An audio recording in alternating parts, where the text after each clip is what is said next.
Olá a todos, seja bem-vindo ao quarto módulo da formação continuada da Rede Estadual de Ensino do Mato Grosso do Sul. Nesse módulo e no próximo estudaremos um pouco sobre a educação especial na perspectiva inclusiva. É o momento para refletirmos sobre um público que tem lutado durante muito tempo pela garantia de seus direitos. Essas pessoas já foram amaldiçoadas, foram queimadas, foram largadas, abandonadas à própria sorte para serem devoradas pelos bichos, foram consideradas incapazes de aprender. E quando tiveram acesso à escola, não podiam se misturar com os outros e não eram atendidas nas suas necessidades. Até que em 1994, na Espanha, mais de 80 países se reuniram e assinaram a Declaração de Salamanca, que é um documento que trata do compromisso de garantia da educação de todos, ou seja, a educação inclusiva. Com a inclusão, as escolas devem acolher bem todas as crianças, com a mesma oportunidade de acesso à permanência e aproveitamento escolar, independente de suas condições físicas, intelectuais, sociais e emocionais. Ou seja, eu tenho que dar conta de ensinar todas as crianças e me preparar, tanto na adequação física, como na pedagógica e na adequação humana também, que é a nossa principal barreira. A escola deve oferecer recursos e apoios para que obtenha um sucesso escolar e ajustando-se à diversidade dos alunos, e não ao padrão da normalidade estabelecido. Ou seja, cada criança aprende de uma forma, não do jeito que eu quero que ela aprenda. Então, a inclusão exige da escola uma nova postura no projeto político-pedagógico, no currículo, na metodologia de ensino. Eu não posso continuar ensinando meus alunos como eu aprendi na universidade, eu tenho que me adequar. A tecnologia está aí no momento e eu tenho que usá-la o máximo possível. Na avaliação e na atitude dos professores. Eu não posso avaliar meus alunos da mesma forma.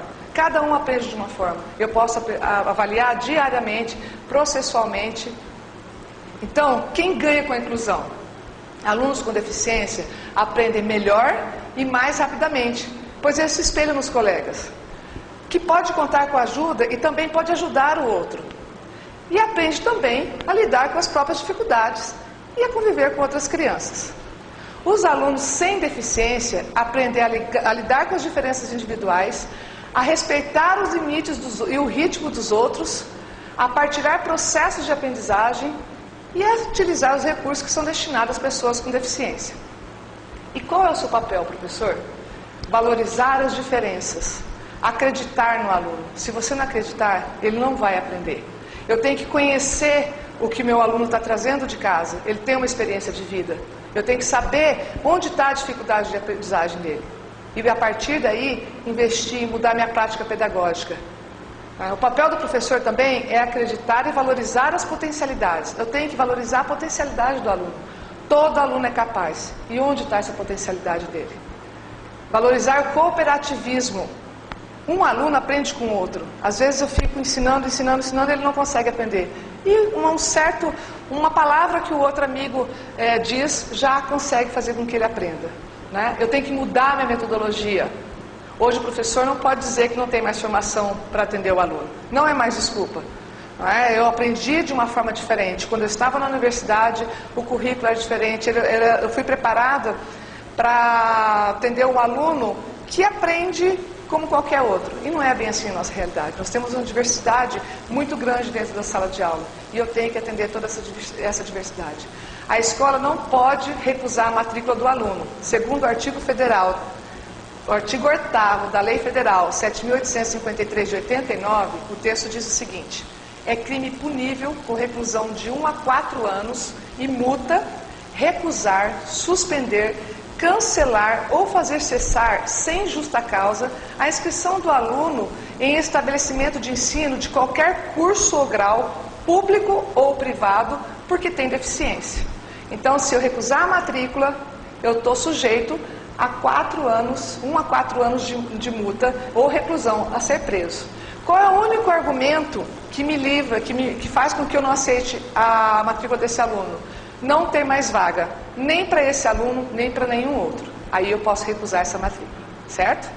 Então, a educação inclusiva hoje, ela prevê igualdade de oportunidades para todos. Se eu faço uma atividade, eu tenho que oportunizar o acesso para todos os alunos. A garantia do direito de todos à educação, a valorização das diferenças, transformação e organização escolar e a acessibilidade. Mas o que é acessibilidade? Engana-se quem acha que acessibilidade é uma adequação arquitetônica, uma construção de uma rampa ou um banheiro acessível. A acessibilidade vai muito além disso.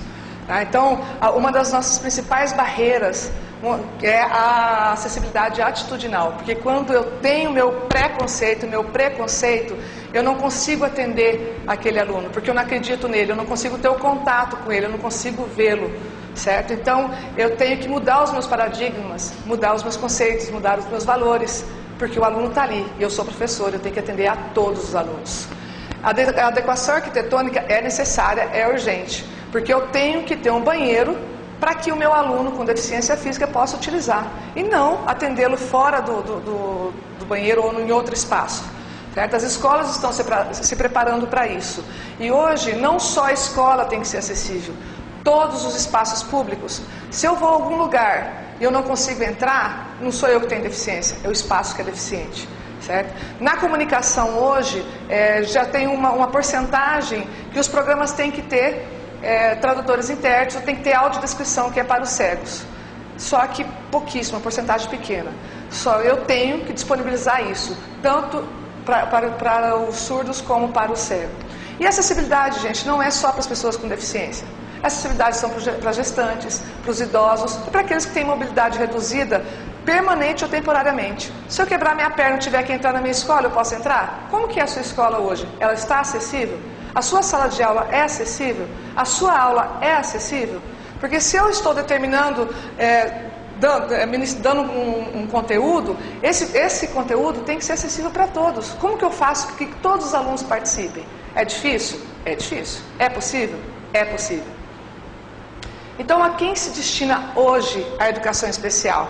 Qual que é o público-alvo da educação especial hoje? Segundo a resolução 04 de 2009, o público-alvo da educação especial são as pessoas com deficiência, e aí entra a deficiência física, dentro da deficiência física, a esclerose múltipla, a distrofia muscular, que é uma doença degenerativa que vai fazer com que a pessoa perca os movimentos, o controle motor e vai acabar ficando numa cadeira de rodas. A deficiência intelectual, que antes a terminologia era deficiência mental, e depois de muitos estudos percebeu-se que a mente não tem como medir, o intelecto as pessoas avaliam. Então a terminologia certa hoje é deficiência intelectual. A deficiência sensorial, dentro da sensorial está a auditiva, que da auditiva, a deficiência auditiva e o surdo. A deficiência visual, que entra a baixa visão e o cego, e a surdo-cegueira. Tá?